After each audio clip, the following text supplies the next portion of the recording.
नमस्कार दोस्तों, आप सभी का एक बार फिर से स्वागत है जेके आईटीआई मंत्रा यूट्यूब चैनल में।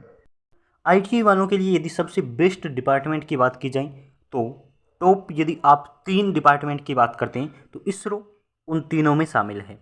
रेलवे, डीआरडीओ, दिल्ली मेट्रो और इसरो, इन 4 डिपार्टमेंट को मैं सबसे बड़ा मानता हूं। और आज की जो ये नई भर्ती है ये इसरो की वैकेंसी है। तो मुझे लगता है यदि आपके पास भी एक क्वालिफिकेशन है तो ज़रूर अप्लाई करना चाहिए, अपना लक आजमाना चाहिए।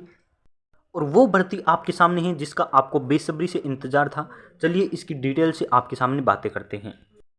कंप्लीट नोटिफिकेशन आपके सामने ही, चलिए शुरुआत करते हैं। और आप पहली बार इस चैनल पर आए हैं तो आईटीआई बेस्ड नॉन टेक की तैयारी करने के लिए इस चैनल को सब्सक्राइब कर लीजिए और वीडियो को अपने फ्रेंड सर्कल में ज़रूर शेयर करें। ये पीडीएफ आपको हमारे टेलीग्राम पर मिल जाएगा, आप वहाँ से डाउनलोड कर सकते हैं। चलिए शुरुआत करते हैं। आपके सामने पीडीएफ है और लिखा हुआ है दिनांक 26/4/2023, यानी कि आज की डेट है। डेट कब की है? आज की डेट है। भारत सरकार अंतरिक्ष विभाग यानी कि government of India department of space, भारतीय अंतरिक्ष अनुसंधान केंद्र इसरो की वैकेंसी है। और ये कब कहाँ की है?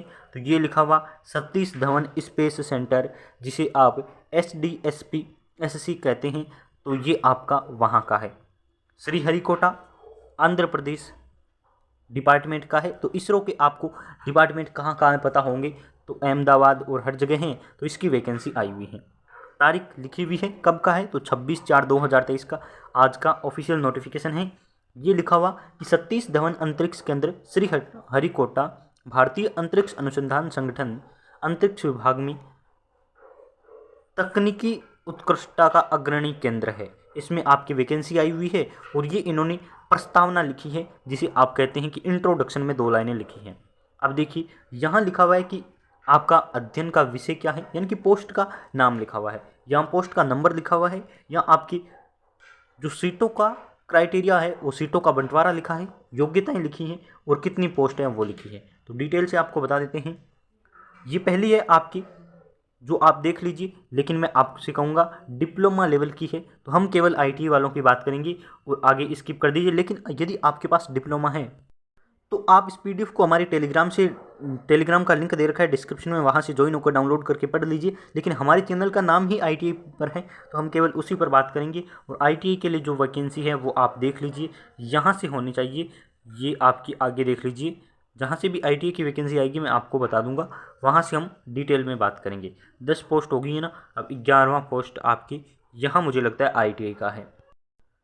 ये आपकी आईटीआई की पोस्टें हैं। देखिए पहला है रसायन केमिकल में, इसमें टोटल 10 सीटें हैं और सीटों का बंटवारा आप देख लीजिए, दे रखा है। लेकिन इसमें देखिए क्या क्या है, आपके इंग्लिश में देखेंगे तो अच्छे से समझ आएगा कि आपकी एसएससी यानी कि 10वीं पास होनी चाहिए प्लस आईटीआई होना चाहिए। आईटीआई में क्या है, या तो आपके पास एनटीसी होना चाहिए, नेशनल ट्रेड सर्टिफिकेट, जिसे आईटीआई का सर्टिफिकेट कहते हैं, वो होना चाहिए, या फिर नेशनल एनएसी यानी कि नेशनल अप्रेंटिसशिप सर्टिफिकेट होना चाहिए। या तो 10वीं के साथ आईटीआई होनी चाहिए या 10वीं के साथ आपकी अप्रेंटिसशिप होनी चाहिए, तो आप भर पाएंगे। और ट्रेड है केमिकल की, अटेंडेड ऑपरेटर केमिकल की, इंस्ट्रूमेंट मैकेनिक की, ये इन्होंने ट्रेड दे रखी है, यानी इनमें आपका आईटी सर्टिफिकेट है तो आप अप्लाई कर पाएंगे। 10 सीटें आपको बताई गई हैं।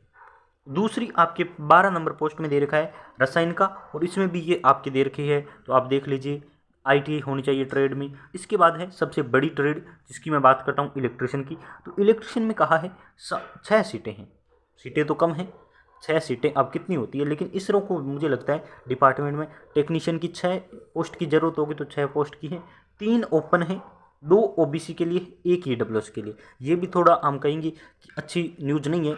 अनरिजर्व की यदि 6 सीटें होती तो हर कोई अप्लाई कर पाता, लेकिन अनरिजर्व की ओपन सीटें जिसे आप बोलते हैं, जिसमें सब कोई अप्लाई करके फाइट कर सकता है, कंपटीशन फाइट कर सकता है, वो 3 सीटें हैं। 1 ईडब्ल्यूएस की आरक्षित सीट है, 2 ओबीसी की आरक्षित सीट है, तो आप इनमें अप्लाई कर सकते हैं। क्वालिफिकेशन सिंपल है, डीआरडीओ की तरह इन्होंने मांगा है 10वीं के साथ आईटीआई होना चाहिए, वो भी आपकी इलेक्ट्रिशियन ट्रेड में। लेकिन यहाँ एक डीआरडीओ से हटकर इन्होंने बात की है, वो है केवल एनसीवीटी से होना चाहिए, यानी कि आपके नेशनल से होना चाहिए, एससीवीटी आपके नहीं चलेगा, ये इन्होंने लिख दिया है, तो आपको ध्यान रखना है। 10वीं प्लस आईटी, वो भी एनसीवीटी से। आगे है कि इलेक्ट्रिशियन की यहाँ और दे रखी है, तो आप इसमें भी अप्लाई कर दीजिए। सेम क्राइटेरिया रखा है, मुझे तो यही दिखाई दे रहा है कि लिखा हुआ है इलेक्ट्रिशियन आईडी और आपकी इसमें देखिए सिंपल सी बात ये सेम ही लिखी है, तो मुझे लगता है इसमें भी आप अप्लाई कर पाएंगे। 2 सीटें हैं, लेकिन आगे पूरा पढ़ लीजिए इसका भी पोस्ट नेम। अब देखिए ये तो पोस्ट का नाम होता है, तो पोस्ट का आपको कोई भी नाम मिले, चाहे टेक्नीशियन मिले, चाहे असिस्टेंट मिले, कुछ भी नाम मिले, हमें नाम से नहीं लेना देना है। क्या हम अप्लाई कर सकते हैं? तो हम इसमें भी आप अप्लाई कर पाएंगे। हमारे पास जो क्राइटेरिया है वो इसमें भी दे रखा है। आगे देखिए वो फीटर की है, और सबसे बड़ी भर्ती यदि आपके फीटर में ITI की हुई है तो आपके लिए गुड न्यूज़ है कि 17 पोस्ट है। सबसे ज़्यादा पोस्ट 17 दिख रही है, 6 से तो काफ़ी ज़्यादा है, तो यानी कि 17 पोस्ट हैं। और इन्होंने भी सीटों का दिया है, अनरिजर्व की 8, OBC की 6, और ये इन्होंने 3 EWS की दे दी है। ये आपके 17 सीटें हैं। ITI होनी चाहिए आपके 10वीं के साथ फीटर ट्रेड से, वो भी NCVT से इन्होंने कहा है। इसके बाद देखिए फीटर में ये भी आप अप्लाई यहाँ कर दीजिए। 2 सीटें हैं, अनरिजर्व और EWS के लिए है। OBC SC ST को यहाँ कोई छूट नहीं है, तो आपको इसमें अनरिजर्व में फाइट करना है। और आपकी इसमें भी 10वीं के साथ ITI होनी चाहिए, और वो भी किससे? NCVT से। सेम क्राइटेरिया 10वीं प्लस ITI, वो भी NCVT से। आगे है मशीनिस्ट की, जिसमें 3 सीटें हैं, 10वीं प्लस ITI मशीनिस्ट से।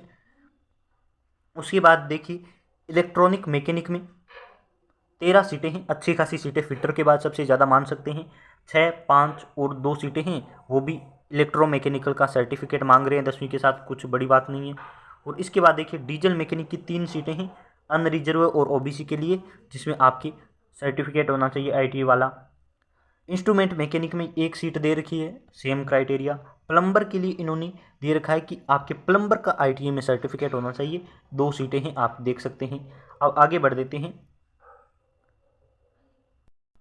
सीटें मैं आपको कंप्लीट बता के ही जाऊँगा। देखिए आपके है पंप ऑपरेटर कम मैकेनिक की, इसमें 7 सीटें हैं, और आपकी इसमें ITI का सर्टिफिकेट मांगा है। आप क्वालिफिकेशन देख सकते हैं, आपकी यहाँ सामने लिखी है। भारी वाहन चालक में इन्होंने कहा है 3 सीटें हैं, और आपकी सर्टिफिकेट होना चाहिए, और ड्राइविंग लाइसेंस भी मांगा है, तो वो भी आप देख सकते हैं। एक है यहाँ refrigerator and air condition AC वालों के लिए, तो 1 सीट है, वो भी अनरिजर्व की है, और इसमें आपके दे रखा है कि सर्टिफिकेट होना चाहिए, तो आप ये दे सकते हैं, सर्टिफिकेट होगा आई होप आपके पास। सिविल की इन्होंने 2 सीटें दे रखी है, सेम इन्होंने क्राइटेरिया सबके लिए रखा है, और मैकेनिकल के लिए भी ये आप देख सकते हैं। अब देखिए यहाँ कंप्लीट हम बात करेंगे, जिसमें क्या है, आय भत्ते और आयु में छूट की बात की गई है। टेक्नीशियन असिस्टेंट ये डिप्लोमा लेवल की होती है, ये तीनों ही आपको देखनी नहीं है। ITI वालों के लिए होती है, जिसे बोलते हैं टेक्नीशियन बी। इसरो में टेक्नीशियन बी, और DRDO में टेक्नीशियन A नाम देते हैं। तो देखिए टेक्नीशियन बी का इन्होंने दिया है कि इनको मिलेंगी 30,800 रुपये प्रति माह दिए जाते हैं। इसरो की सैलरी आपको पता होगी 30,000 से प्लस ही देते हैं, और उसमें आपके साथ हैं महंगाई भत्ता और DA अनाउंसेस जो भी होते हैं, ट्रैवलिंग और ट्रांसपोर्ट अलाउंस, वो मिलते हैं आपको। और साथ में एज इन्होंने रखी है 18 से 35, काफ़ी बड़ी मात्रा में एज रखी है। कंपटीशन यहाँ भी तकड़ा होगा, 18 से 35 एज रखी है तो। और इन्होंने छूट के लिए कहा है कि ऊपरी आयु सीमा में ये जो 3 वर्ष और 5 वर्ष की छूटें मिलती है, वो छूट दी जाएगी, तो आप भी ले सकते हैं। यानी कि OBC को 3 और SC ST को 5 वर्ष की छूट दी जाती है। यदि हम एग्जाम फीस की बात करें, तो एग्जाम फीस में ITI वालों के लिए बता दूं, स्पेशली इन्होंने लिखा है there is a non refundable application form, यानी कि फ़ीस होती है जो रिफंड आपको नहीं मिलती, 100 रुपये रखी गई है फॉर ईच एप्लीकेशन। सभी एप्लीकेशन के लिए 100 रुपये फीस अच्छी रखी गई है। और आगे लिखा हुआ है कि, और इन्होंने स्पेशली एक बात लिखी कि सबसे पहले तो आपको 500 रुपये देने पड़ेंगे, जो एग्जाम में अपियर होगा उन्हें शायद वापस रिफंड हो जाएंगी, तो ये इन्होंने ऐसा लिखा है, आप देख लीजिए। उन सभी संबंधित अभ्यर्थियों की कटौती के पश्चात 400 रुपये दिए जाएंगे, यानी कि आपको जब आप अप्लाई करेंगे तो आपसे 500 रुपये लिए जाएंगे। 500 रुपये आपको फॉर्म फीस भरनी है। उसके बाद यदि आप एग्जाम देने जाते हैं तब तो आपको 400 रुपये वापस मिल जाएंगे, यदि एग्जाम देने नहीं जाते हैं तो आपको 400 रुपये नहीं मिलेंगे। सिलेक्शन प्रोसेस में इन्होंने लिखा है कि the mode of selection will be written exam और स्किल टेस्ट, हमेशा से होता है आया है। और आपके दे रखा है सिलेबस, इन्होंने दे रखा है टेक्नीशियन A-B की यदि हम बात करते हैं तो इन्होंने यहाँ दे रखा है टेक्नीशियन B में कि 1.5 घंटे में यहाँ देखते हैं इंग्लिश में लिखा हुआ अच्छे से समझ आ रहा है कि आपके 80 क्वेश्चन आएंगे, 1.5 घंटे का पेपर होगा, यानी कि 90 मिनट का, और आपकी ये नेगेटिव मार्किंग रहेगी, जो आपकी 1 नंबर सही होने पर मिलेगा और 0.33% आपको काट दिए जाएंगी गलत होने पर। नेगेटिव मार्किंग भी रखी गई है। 100 नंबर आपके हैं। स्किल टेस्ट क्या लिखा हुआ है, 100 मार्क्स क्वालिफाइंग नेचर ओनली, यानी कि आपके 100 नंबर का क्वालिफाई नेचर का होगा, आपको पास करना है। पास करने का क्राइटेरिया दे रखा है, रिटर्न में आपके होने चाहिए, ध्यान दे लेते हैं, अनारक्षित अनरिजर्व के लिए 80 में से 32 आने चाहिए, यहाँ 100 में से 50 आने चाहिए स्किल टेस्ट में। और इन्हें देखिए रिजर्व कैटेगरी को 80 में से 24 और 100 में से 40 नंबर लाकर क्वालिफाई करना है, पास करना है, ये आगे लिखा हुआ है। और फिर स्किल टेस्ट के बारे में ज़्यादा जानकारी नहीं है। ये आपके एग्जाम सेंटर है। एग्जाम सेंटर कौन कौन से हैं तो देख लीजिए। परीक्षा केंद्र आंध्र प्रदेश के दे रखे हैं, असम के दे रखे हैं, राजस्थान की बात कर देते हैं मेनली, क्योंकि हमारे ज़्यादा सब्सक्राइबर राजस्थान से हैं और मैं खुद भी राजस्थान से हूँ, तो वहाँ से हम ज़्यादा जानकारी लेंगे। तो स्पेशली आप सभी ने देख लिया होगा, राजस्थान के लिए कोई जगह नहीं है, तो आप देख लीजिए जहाँ भी आपके नज़दीकी जगह है वहाँ अप्लाई कर दीजिए, उस जगह को सिलेक्ट कर लीजिए, आपका वहाँ एग्जाम हो जाएगा। राजस्थान की एक भी जगह इन्होंने नहीं दी है, कोई बात नहीं। आगे देखिए पंजीयन तिथि और की बात कर लेते हैं, तो ये है इनकी ऑनलाइन स्टार्ट होंगे 26 से, आज से शुरू हो चुके हैं। क्लोज की लास्ट डेट है 16 तारीख, यानी कि लगभग 20 दिनों का समय दे रहे हैं। और लास्ट डेट है पेमेंट करने की वो 17 तारीख है। तो ये इन्होंने अच्छा किया है, 10-20 दिन आपको दिए हैं। और 6 पोस्ट देखिए, इलेक्ट्रिशियन की बात कर रहा हूँ मैं, पोस्ट भी बहुत कम है वैसे तो, DRDO की तुलना में काफ़ी कम है। और किसी जानकारी के लिए आप इस पूरे PDF को पढ़ लीजिए, टेलीग्राम पर अपलोड कर दूंगा। बहुत बहुत धन्यवाद आप सभी का वीडियो को देखने के लिए और लाइक शेयर करने के लिए।